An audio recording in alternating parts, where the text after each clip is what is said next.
People say, I am the best boss. They go, God, we've never worked in a place like this before. And you get the best out of us. I think that pretty much sums it up.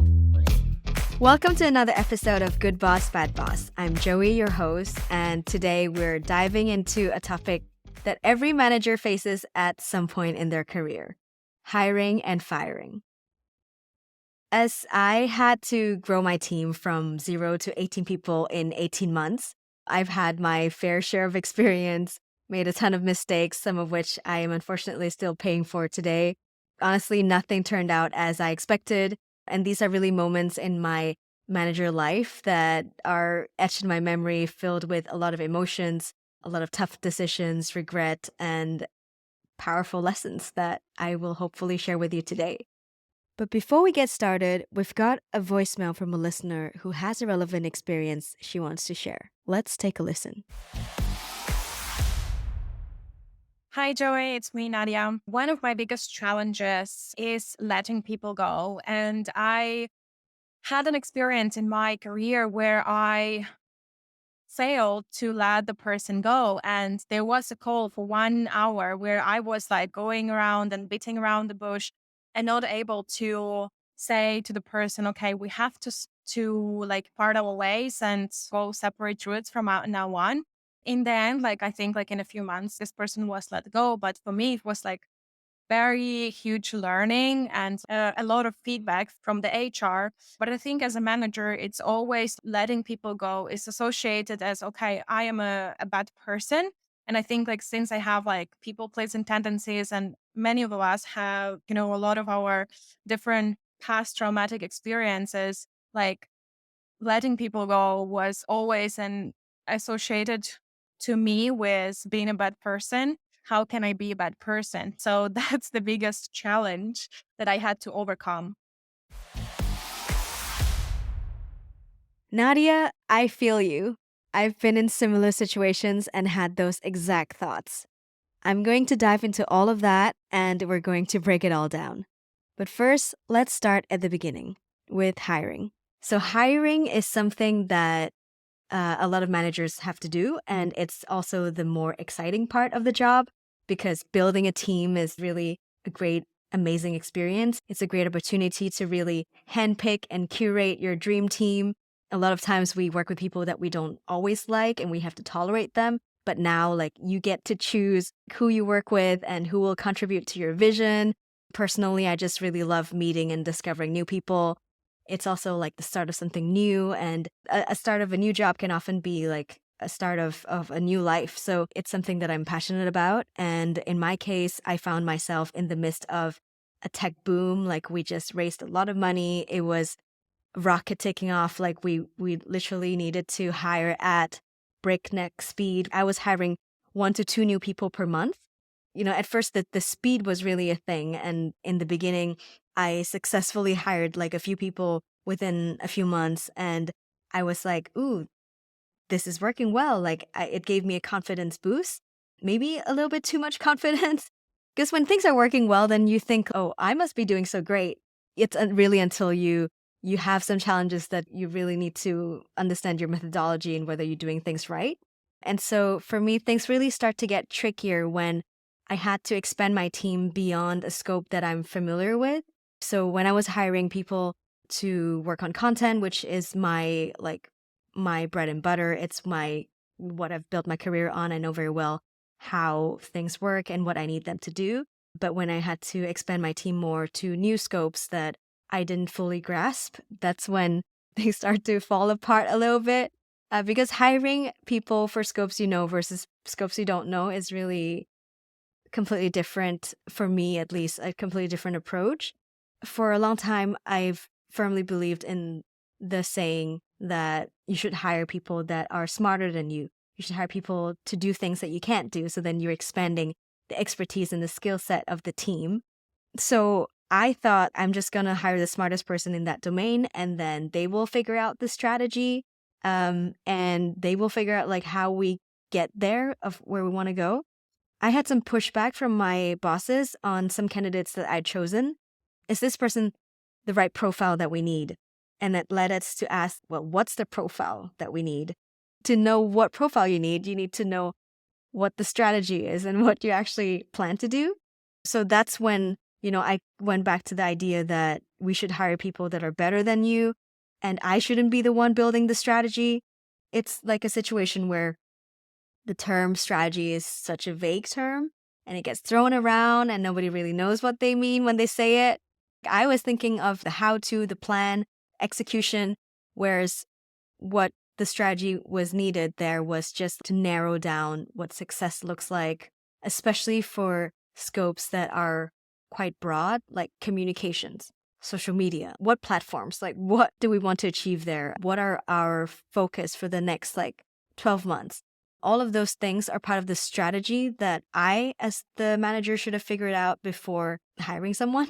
And it goes beyond, I thought I had a great job description and context and all that, but it wasn't enough. Now I know, but then I thought, I didn't agree with what my bosses said, and I pushed back and I hired a few people despite my boss's advice and second thoughts. And I probably hired them a bit too quickly with too much optimism that I could make it work. That's when things start to one by one fall apart. A few of them struggled, and all in different ways, but it manifests in similar signs. It's usually communications start to be a bit more vague. You don't get a lot of updates from them. The projects are not moving forward. And my boss instinct is to rush in and try to help and defend them and think of how I can get them back up to speed. A lot of times maybe doing a bit of the work for them, while I am realizing that they're not doing as well as I would hope. My bosses are also asking me about how the new hires are doing.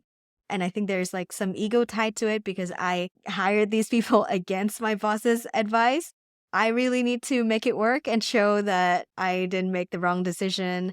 And I somehow felt also that their failure reflects poorly on me and it's my failure. So I kind of try to hide it and, protect them from my bosses. And I didn't want them to know, but of course they aren't blind. And so we are in this struggle bus where I am trying to, make excuses for my underperforming team members, doing the work for them, disappointing my boss, managing the emotional stress from the reports who are struggling, feeling like a failure myself. And then my bosses are seeing me struggle and then wanting to probably just help or say oh, is it time to evaluate whether it's a good fit? There are also trial periods, at least in some markets, where there is an opportunity to not continue the contract within the trial period, which would be actually easier to do than later. But for me, I was still a bit in denial and trying to protect my team and defend them. I was no, it's all good. They're just, taking the normal amount of time to ramp up and making excuses for them. It was just a really stressful period of my time as a manager. The thing that made it painful is that I didn't clearly define what success looked like enough for my team. It's defining what success looks like and then having an alignment with your boss that they also agree that's what success looks like. So when it came time evaluating how well my reports are performing, it's almost like my boss and I have a different standard in evaluating whether someone is performing. And these things should really happen before that person is hired. I'm well, I mean, they're doing XYZ, they're moving along, they're progressing well. But when my boss is really expecting them to do DEF, all of the details just need to be clarified better and then clarified also with the new hire, obviously. Part of the reason why I think it was such a challenging time for me and that I struggled so much was also that I needed to have a lot of difficult conversations with my direct reports that are not performing, and then difficult conversations with my boss to kind of reassure her that everything is fine when it wasn't. A big part of it is I have this people-pleasing tendency. I'm worried always about upsetting people, and I always wanted to be nice. It was hard for me to deliver critical feedback, and sometimes I was doing it a bit too softly, doing the feedback sandwich, but with too many compliments and not enough critiques, which is the main thing, and they didn't know they were in trouble. Or when I was speaking to my boss, I would want to smooth out the edges a bit too much and paint a picture that's a bit rosier than reality.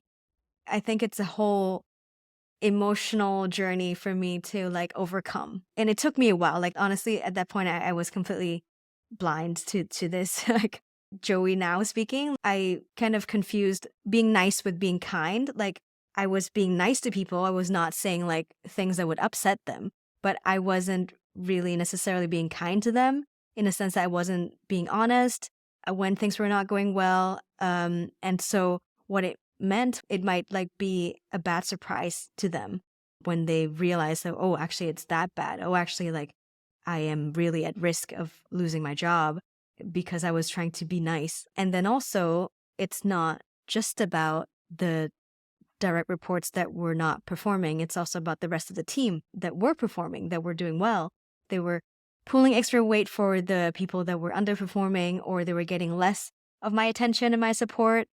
And everybody loses in that situation. Nobody wins. I really struggled in those periods. And the turning point for me is really when I got an external coach from the outside that was not a boss and really can give me this external perspective that I wasn't worried about how I would look in front of them or if I needed to paint a certain picture of like perception of how things are going.